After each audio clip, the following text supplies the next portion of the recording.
Okay, Matthew.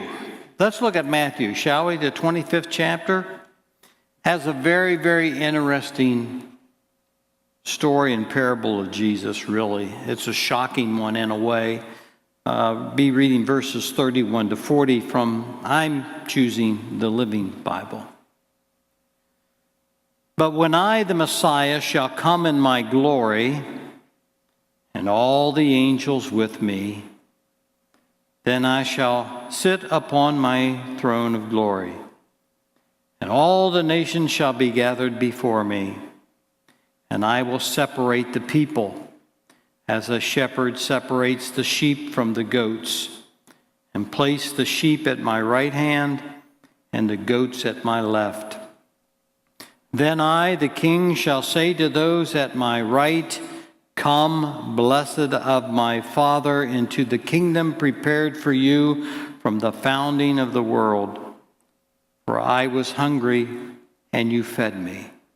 I was thirsty, and you gave me water. I was a stranger, and you invited me into your homes. Naked, and you clothed me. Sick, and in prison, and you visited me.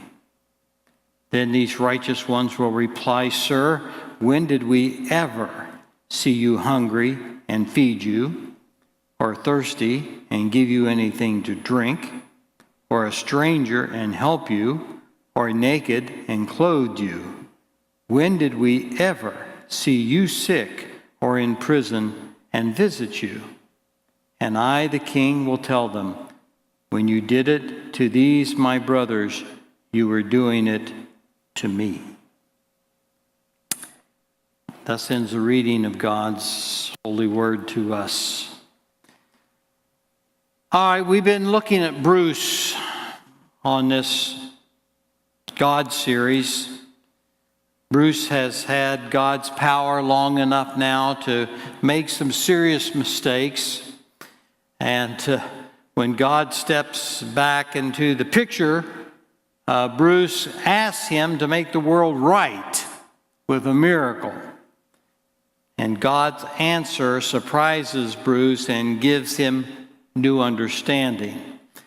So in this clip, God challenges Bruce to step in with his best effort and make the world a better place, one person at a time. And Bruce has made some huge mistakes of things by taking on the role of God and choosing, as we know, selfishness and overright choices. But our faith, when it's real, works itself out in ways that are visible and good. Can people see your good works and glorify God because of them? That's a good question. And these are questions that arise in this clip. And God asks Bruce to engage his culture with his own small gifts and talents and make a difference. And it seems impossible when we look at all the chaos in the world today and the cruel world, but God has said that He will be with us there. He will help us out if we step out in faith and serve others with grace and love and sacrifice. And I can think of many passages in the Bible on this subject, but one of the most striking is certainly in the parable we find in the 25th chapter of Matthew. It is a parable about the sheep and the goats on the day of judgment, the last judgment.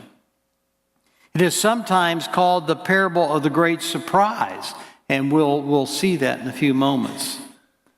This parable in the 25th chapter of Matthew is striking for many reasons.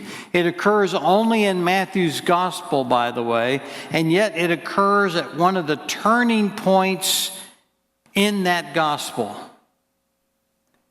And if we look at it closely, very closely, we get to see that this is a very important teaching from Jesus. It tells us about a last judgment when Christ will come and divide the sheep from the goats. The sheep will go into the kingdom of God, and the goats will go into eternal punishment. And the question is, what is the difference? What makes the difference? What makes one go one way and one go the other way? And the striking thing about this parable is it doesn't matter what church we belong to. It doesn't matter what creed we have accepted. It all comes down to a matter of loving service to others. It is a matter of seeing the hungry and feeding them, seeing those who are thirsty and give them drink, seeing those who are strangers and offering them hospitality, offering clothes to the poor, visiting persons who are sick or in prison. There is a whole list of acts of loving service given in the 25th chapter of Matthew in this parable. And the whole matter of our eternal destiny turns on whether we have done these things or not done them. That's the first surprise. That everything ultimately depends on our loving service.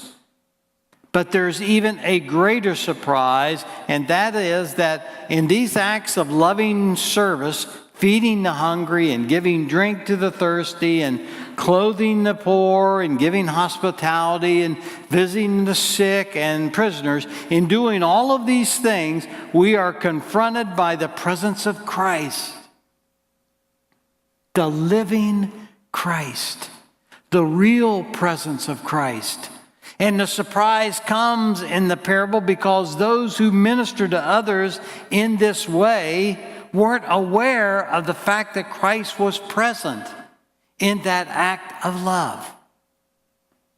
And they were so surprised to discover that he was. And contrary, those who did not show love to others were amazed to discover that they had actually been refusing this kind of ministry to Christ himself. Now, this is a very powerful and disturbing parable. And we can come at it from many directions, but it seems to me helpful to remind ourselves that God's loving presence is the source of all of life. God is our creator. God is the sustainer of our lives, and he is always offering his presence to us. His loving presence, and everything else in life depends on the degree to which we accept his love, his presence in our lives. And this is one reason why we spend a lot of time looking for ways in which we can position ourselves to experience God's grace. I mean, we talk a great deal, for example, in the religious community about prayer, about reading the Bible, about worship, about Holy Communion, and these are all ways to experience God's presence. And we know that. And we know that strength comes from that, and through positioning ourselves in this way, we take an inward journey to God. But there is a paradox in all of this. One of the greatest paradoxes of our faith, and that is that some of our greatest experiences of God does not come on the inward journey. They come rather on the outward journey. When we are ministering to other persons, like the people in the parable, and we may be so caught up in what we're doing, we're not even conscious of God's presence at first. But then we become aware of his presence in the most powerful ways. It is amazing when you think about it, that the way to experience God's mercy is to show mercy to other persons. The way to experience God's love is to show love to other persons. It seems to have an effect of opening up channels in our lives so that God's love, His grace, His mercy, His Spirit can just flow through us and in us. Or as one early church father put it so beautifully, and I love this, he put together the two most familiar parables in the Bible, and he said, the prodigal son could not fully experience the Father's love until he had walked on the Jericho road with the Good Samaritan. So great. And that summarizes one of the great paradoxes of our faith that Jesus is talking about in this parable. That when we are on the Jericho road with the Good Samaritan, when we are showing compassion to others, when we're being present to others in their need, we open up the channels through which God's experience and presence can flow in our lives. I had a friend, he was a minister, he was visiting a hospital in Bolivia, and he had been experiencing this. It was really striking, he said. He had been spending more time than usual on prayer and on meditation. He was also getting involved in spiritual journaling, which I know many of you do, and it was finding it very helpful. And these tools of this inward journey were making God more real to him. But at this time, around this time, it was when he went to Bolivia on a brief educational program, and he went out from the hospital into the village to call on a family that had someone there very sick. And when he and the native nurse who had been trained with the mission funds from the church said, when we got there, he found himself in this little shack amid the worst poverty he had ever experienced in his life.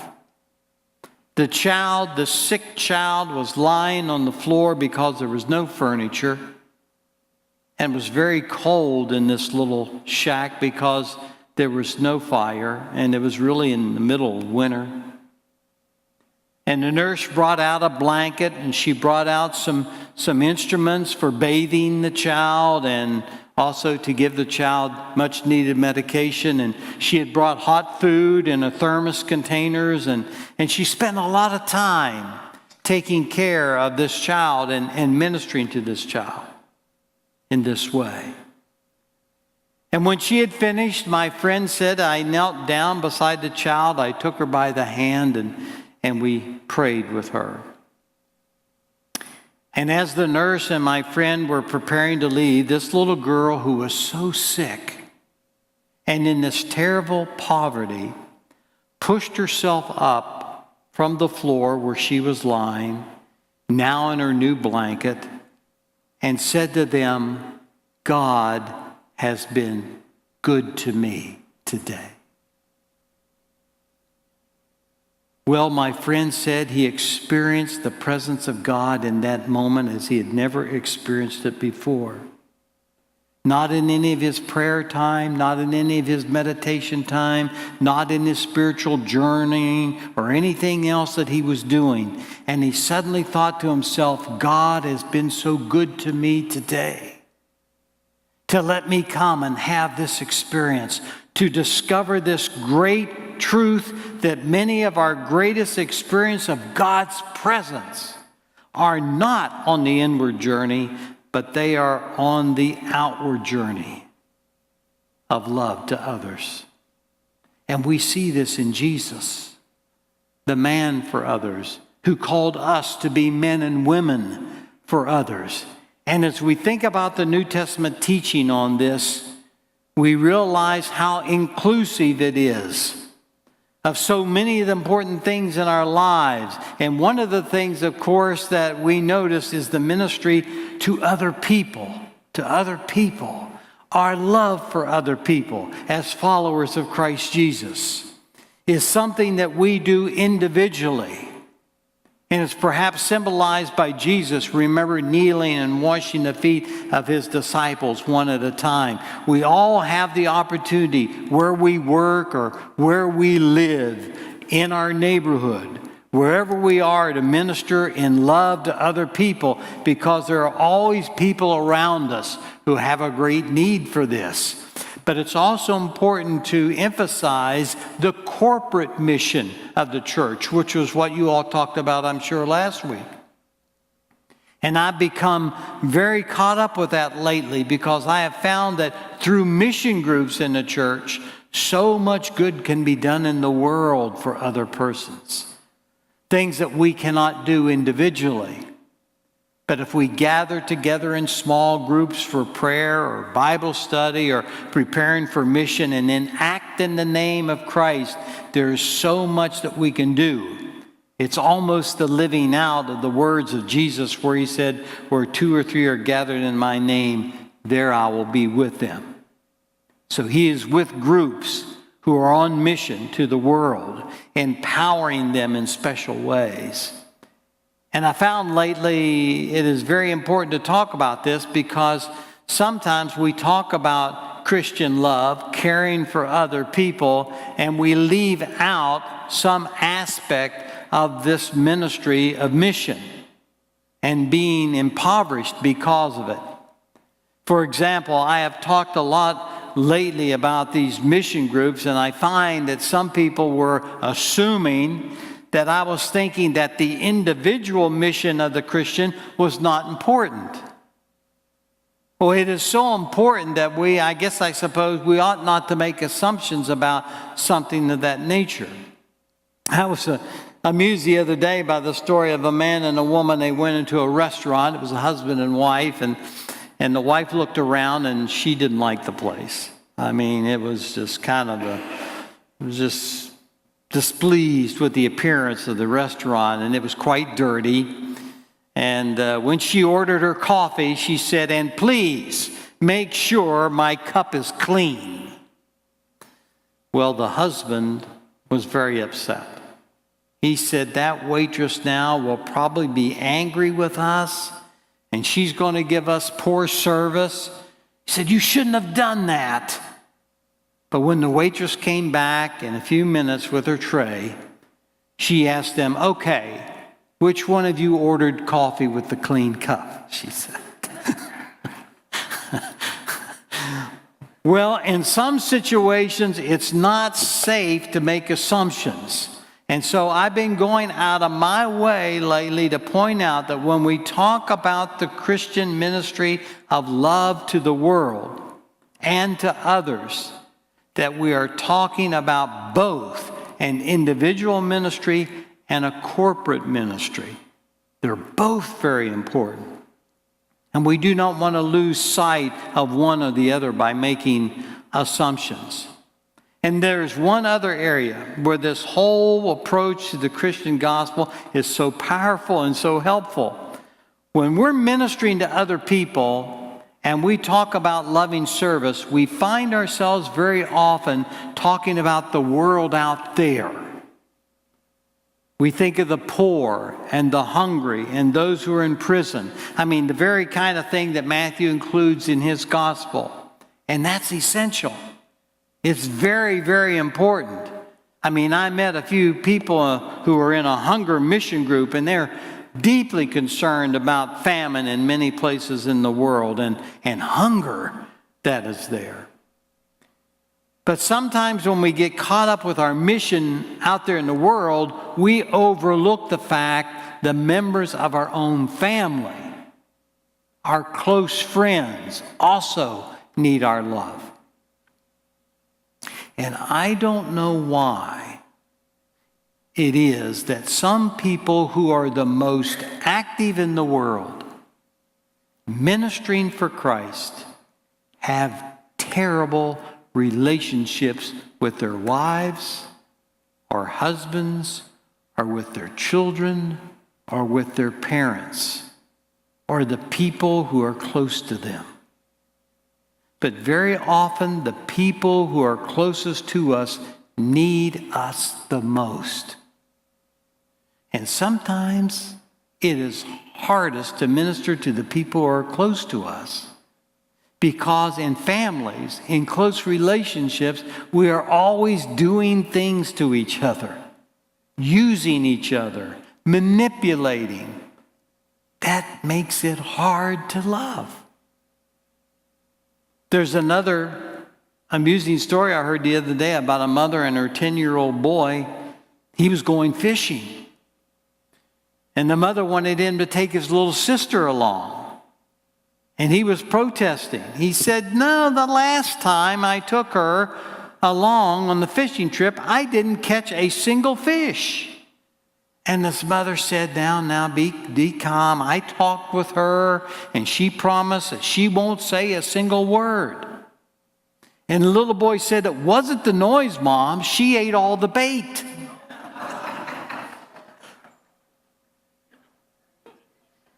Well, we're always doing things like that to other members of the family. Eating all the bait, spoiling the fishing trip, taking advantage of people, taking people for granted in our own family. People who are closest to us often are the people who need our love the most of all. They need us to forgive. And it's so hard to forgive. They need us to listen, and it's so hard to listen. We need to let them know that they are loved. And I found myself thinking about this the other day when I read about a minister who had been having physical and emotional problems, health problems. And he was in a therapy group. And he was thinking back over his life what some of the things might be back there that were causing him to have these problems. And he thought back over his family, where he had been the second of 9 children. And he began to realize that he had felt unloved because his father was away on long trips at times, business trips most of the time, and his mother, of course, was very busy, obviously, with 9 children. And she just didn't have the time to give the individual children the attention that they really needed. And he remembered one particular incident, and it was really the turning point in his therapy and in his feelings about himself. His father had been away on a long trip, and the mother had been very busy, all day. And he said that night, when everyone was in bed, I got up in the dark and I went into my mother's bedside and I just stood there as she slept. And I kept thinking, why can't she just reach out and tell me that she loves me? Well, this is the question that many people feel. Why can't those who are close to us just reach out and tell us that they love us? Very often, the people who are with us up close, family, friends, close to us at work, are the people who need our loving service, our ministry of love more than any other. This ministry of Christian love that we're talking about is a ministry that really begins with those who are closest to us in our marriage, in our family, those we know best of all, our greatest friends and closest friends, and then it reaches out into the world.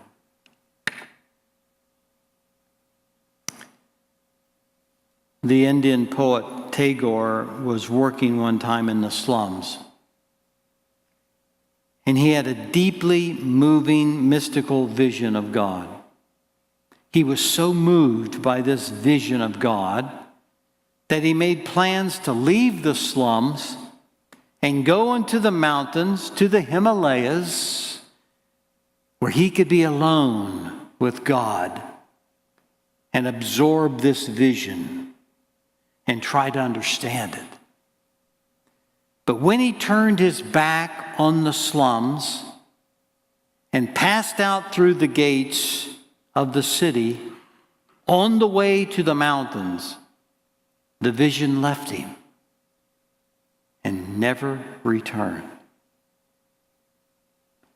One of the great paradoxes of our faith, so clearly illustrated in the New Testament, is that some of our most powerful experiences of God's presence come not in the solitude of the inward journey, but in loving service to others.